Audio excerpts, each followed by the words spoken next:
Hello people, welcome back to my channel. आज हम करेंगे रिफंड का टेस्ट नॉलेज का क्वेश्चन। 10 क्वेश्चन के आसपास है, देख लेते हैं जल्दी से हो जाएगा। फर्स्ट पूछ रहा है, explain the provision of custom act 1962 relating to computation of limitation for submission of refund application.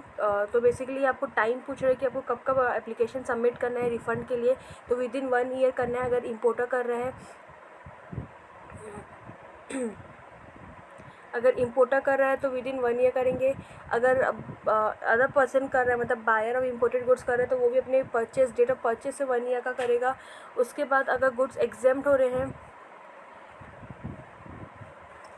First case में अगर हमारा जो रिफंड है वो अगर इम्पोर्टर कर रहे हैं तो उसको विद इन 1 ईयर करना है from the date of payment of duty. उसके बाद अगर आपका अदर पर्सन कर रहा है, मतलब जो परचेसर वो है, तो जो बायर है इम्पोर्टेड गुड्स का, तो वो भी within 1 year from the date of purchase of goods करेगा।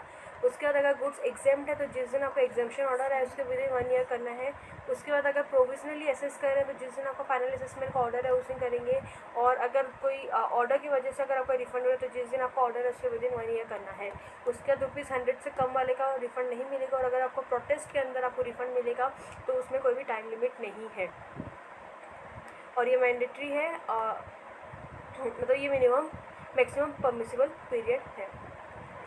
क्वेश्चन नंबर 2 पूछ रहा है कि एसएससी है वो बैंक गारंटी फर्निश किया to the department as required and import किया है कुछ capital goods concessional rate of duty में under an authorisation with export obligation, but वो अपना एक्सपोर्ट एप्लीकेशन फुलफिल नहीं कर पाया विद इन प्रेस्क्राइब टाइम। तो इस क्वेश्चन में ये पूछ रहा है कि जो एसएससी है ना, वो इसमें इस क्वेश्चन में इतना ये बोला है कि एसएससी है वो बैंक गारंटी फर्निश किया है और उसके बैंक गारंटी के साथ एक कैपिटल गुड इंपोर्ट किया है कंसेशनल रेट में, और वो एक एक्सपोर्ट ऑब्लिगेशन था।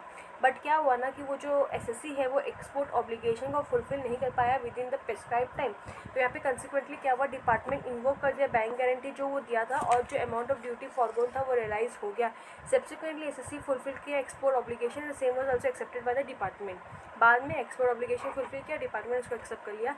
The SSC filed a refund claim for the amount realise by the department the bank guarantee. तो पहले सपोज वो कुछ गारंटी अमाउंट दिया था कि अगर मैं ऑब्लिगेशन फुलफिल नहीं करूँगा तो ये गारंटी तुम ले लेना।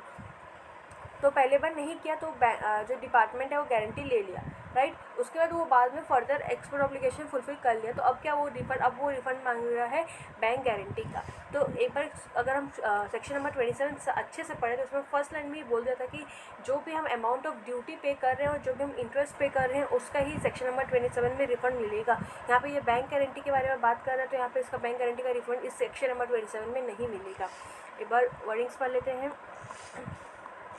Bank guarantee was for the purpose of security for fulfilment. ये एक सिक्योरिटी के पर्पज़ के लिए हम बैंक गारंटी दिए थे कि हम एक्सपोर्ट ऑब्लिगेशन फुलफिल करेंगे।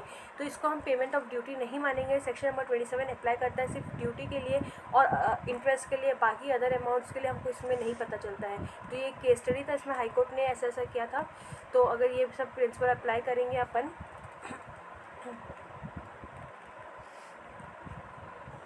तो यहाँ पे सेक्शन नंबर 27 लगेगा ही नहीं। तो जो भी क्वेश्चन है कि वो इंसिडेंस पास हुआ है कि नहीं हुआ है वो तो क्वेश्चन में ही नहीं आएगा, क्योंकि हमारा जो सेक्शन नंबर 27 है फर्स्ट ऑफ ऑल वही नहीं लग रहा है।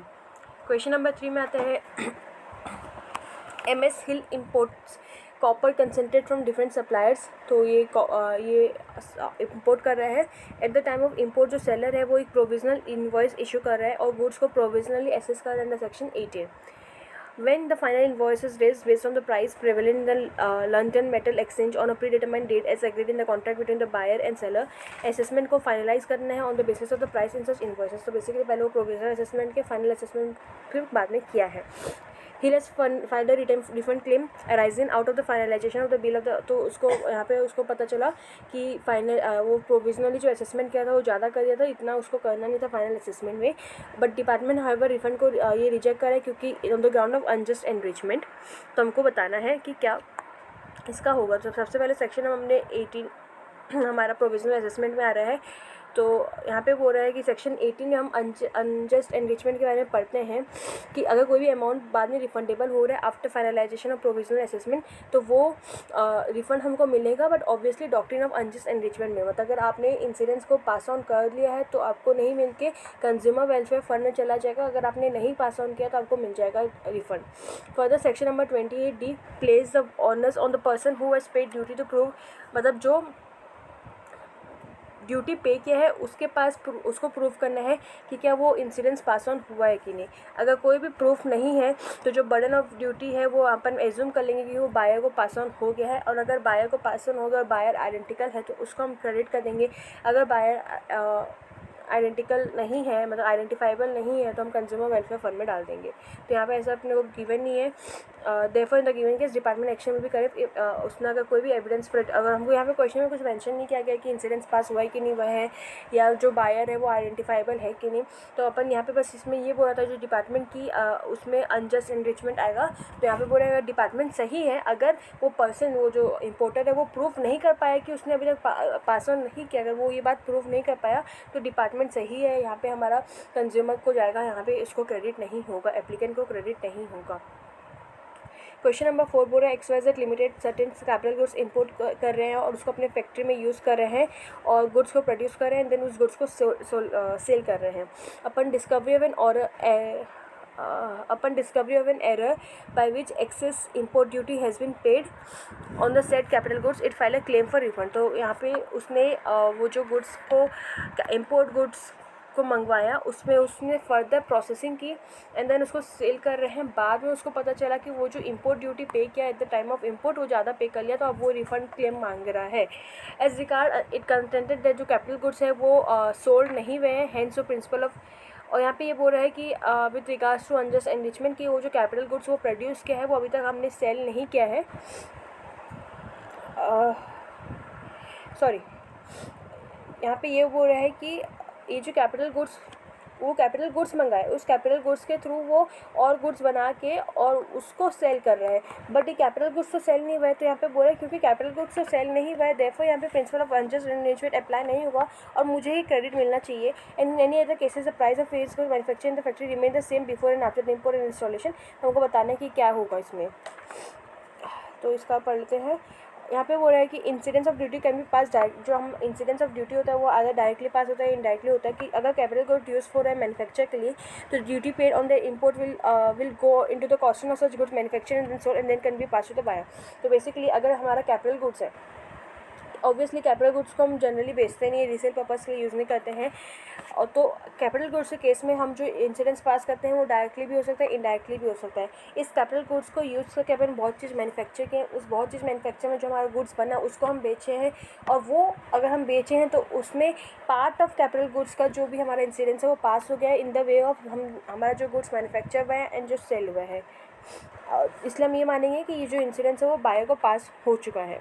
ठीक है, तो यहाँ पे एक केस स्टडी था, वो हेल्ड किया कि जो डॉक्ट्रिन ऑफ एडजस्टमेंट है एप्लीकेबल होगा in case of import capital good use captively for manufacturing of excisable goods as regard the relevance of the price remain the same before and after the capital goods were imported larger and also clarified that the uniformity in price before and after assessment does not lead to inevitable conclusion that duty burden has not been passed, तो in view of this condition of XYZ are liable to be rejected. तो ऐसा नहीं माना जाएगा कि उसने duty पास नहीं किया, उसने ऑलरेडी जो कैपिटल गुड्स आर्टिकल्स उसने मैन्युफैक्चर किया है उसको सेल कर चुका है, तो अपन ये मानेंगे कि कैपिटल गुड्स का भी जो ड्यूटी इंसिडेंस था वो उसने पास कर चुका है। Question number 5 section number 26A of custom act provides for refund of import duty paid if goods are found defective or not as per specification, discuss the condition। तो अपन ये पढ़े हैं कि 26A में अगर हमारा जो इंपोर्ट ड्यूटी है, अगर हमारा जो इंपोर्ट गुड्स है उसको हम फर्दर एक्सपोर्ट कर रहे हैं या उसका टाइटल को रिलिंक्विश कर दे रहे हैं या फिर वो डिस्ट्रक्ट हो जा रहा है या फिर उसका जो कमर्शियल वैल्यू है वो वैल्यू लेस हो जा रहा है, तो हम इसमें हमको इंपोर्ट करने हम इसको हमारा जो इंपोर्ट ड्यूटी है उसको हमको रिफंड मिल जाएगा, प्रोवाइडेड 6 मंथ के अंदर अपन एप्लीकेशन कर रहे हैं तो। ठीक है, तो यहाँ पे ये बोला है ऑफेंस जो गुड्स है वो अगर डिफेक्टिव फाउंड हो रहा है और या फिर वो नॉट अकॉर्डिंग टू स्पेसिफिकेशन है तो इसमें हमको रिफंड मिल जाएगा। ठीक है, एंड यहाँ पे वही बताया है, रिलिंक्विशमेंट के बारे में बताया है, अबेंडन के बारे में बताया है, डिस्ट्रॉयड के बारे में बताया है, री एक्सपोर्टिंग का बोल रहा है। और यहाँ पे अपने को बट हाउएवर कुछ कंडीशंस फुलफिल होना चाहिए, वो डिफेक्टिव ये जो गुड्स है वो डिफेक्टिव होना चाहिए, तभी हम वापस कर रहे हैं। और जो गुड्स है उसमें हम फर्दर वर्क रिपेयर या ये सब नहीं करना चाहिए। और असिस्टेंट डिप्यूटी कमिश्नर सेटिस्फाई होने चाहिए इस बात से लेके, ड्रॉबैक क्लेम नहीं होना चाहिए उस गुड्स में, क्योंकि अगर अपने को ड्रॉबैक क्लेम हो रहा है तो वो वन टाइप ऑफ रिफंड ही है। और जो हमको एप्लीकेशन करना है वो within 6 month from the relevant date ही होगा, ठीक है। और वो अगेन ऑफेंसेस गुड्स नहीं होना चाहिए और पेरिशेबल गुड्स नहीं होना चाहिए, सब कुछ है, बस प्लेन रीड कर लेना है इसमें। Okay, now coming to next question, question number 6। Question number 6 पूछ रहा है कि क्या मिनिमम मॉनेटरी लिमिट है जिसमें हमको रिफंड नहीं मिलेगा। तो ₹100 हमारा मिनिमम मॉनेटरी लिमिट है जिसमें हमको रिफंड नहीं मिलेगा। मतलब अगर आपका रिफंड अमाउंट ₹100 है उससे कम है तो आपको फर्दर कोई रिफंड नहीं मिलने वाला है। उसके बाद एक्सप्लेन, क्वेश्चन नंबर 7 है explain the doctrine of unjust enrichment with respect to refund of. तो ये मैंने ऑलरेडी बताया कंसेप्ट वाले में कि ये वाला इसको पढ़ना है एक बार, इम्पॉर्टेंट है ये, एकदम एक प्लेन रीड करना है। Now coming to next question,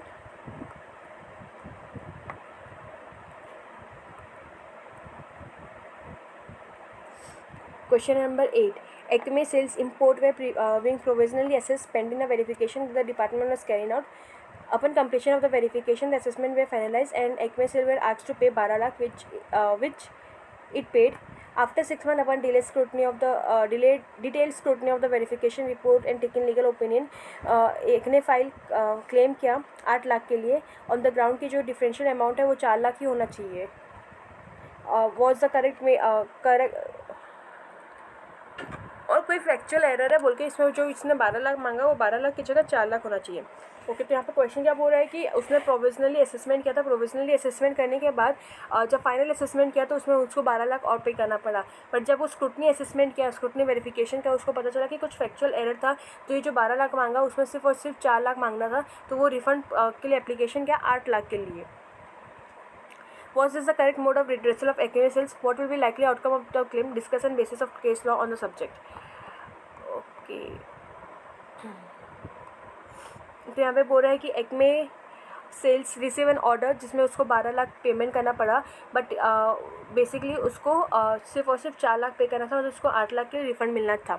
they did not consider order but made the payment and allowed the appeal period of 60 days। Okay, तो ये जो क्वेश्चन है, ये क्वेश्चन है हमारे अपील, हमारा सब्स्टिट्यूट नहीं है रिफ़ंड के ऊपर वाले टॉपिक के ऊपर। तो बेसिकली इसमें क्या हुआ है देखो, यहाँ पे हमको 12 लाख पेमेंट करवा दिया जबकि हमको सिर्फ 4 लाख पेमेंट करना था, हम 8 लाख का हमको रिफ़ंड चाहिए। बट अब क्या हो रहा है ना, अब हमने इसमें स्क्रूटनी किया तो अपने को ऐसा लगा कि 8 लाख अपन ज़बरदस्ती पे कर दें, तो उसमें आपको अपील करना था। अपील आपको कब करना है? विद इन 60 days करना है। जिस दिन आपको जो ऑर्डर पास हुआ, अगर वो आपको उस ऑर्डर से आप एग्रीव्ड है तो उसके विद इन 60 days आपको अपील करना है। बट यहाँ पे क्या हुआ, यहाँ पे जो अपील है वो टाइम बार हो गया, मतलब आप 60 days में नहीं किए, तो इसलिए वो एक बैकडोर मेथड सीख किया जिसमें वो क्या बोला कि ठीक है अपील का टाइम तो चला गया बट हमारा जो रिफ़ंड का टाइम है वो बचा है। ठीक है, रिफ़ंड का एप्लीकेशन का टाइम बचा है, तो क्यों ना मैं रिफ़ंड कर दूँ और मेरे को 8 लाख रिफ़ंड मिल जाएगा। तो यहाँ पे एक केस स्टडी है प्रिया ब्लू इंडस्ट्री लिमिटेड 2004 में। यहाँ पे ये बोल रहा है कि ये जो रिफ़ंड का एप्लीकेशन किया है ये परमिसिबल नहीं होगा, क्योंकि पहले उसको अपील करना था against the assessment order and appeal करने के बाद ही वो रिफ़ंड के लिए क्लेम कर सकता था। ऐसा नहीं है कि आप रिफ़ंड कर लिए और अपील नहीं कर पाए तो इसका सब्स्टिट्यूट हो गया। Refund is not a substitute of an appeal, आपको पहले अपील करना था एंड देन आपको रिफ़ंड करना था। Clear? Question number 9,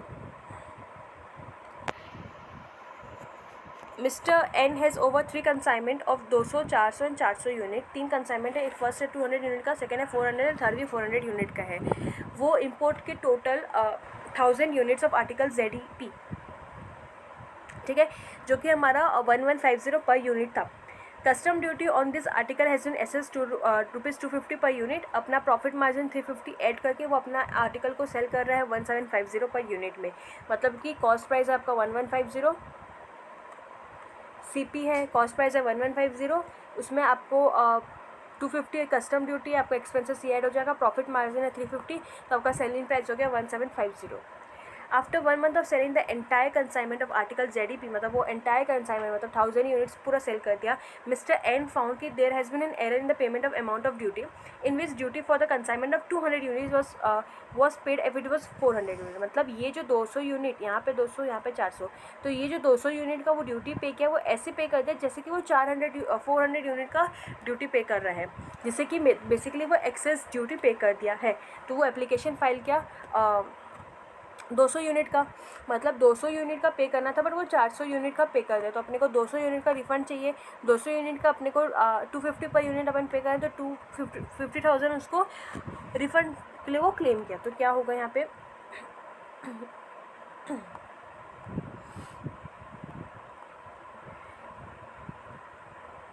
Mr. N invoices so that he collect duty of 250 unit on 1000 items.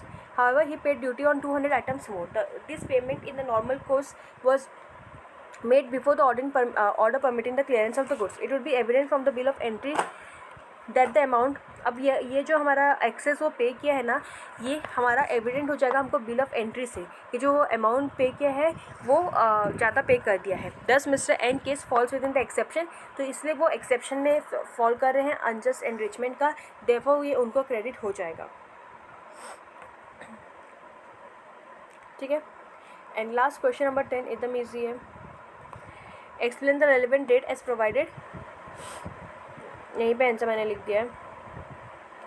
अगर goods export out of India हो रहा है तो उसका रेलेवेंट डेट कब है आपको रिफंड के लिए, तो आपको within 6 month from the relevant date लेना है। और रेलेवेंट डेट क्या है, जिस दिन ऑर्डर पास हो रहा है for clearance and loading with respect to export, मतलब जिस दिन प्रॉपर ऑफिसर है वो ऑर्डर पास करते हैं कि अब वो लोड कर सकते हैं अपना गुड्स वेसल में ताकि वो एक्सपोर्ट कर सकें या क्लियर कर सकते हैं, तो उसके विद इन 6 मंथ आपको रिफंड के लिए क्लेम करना है।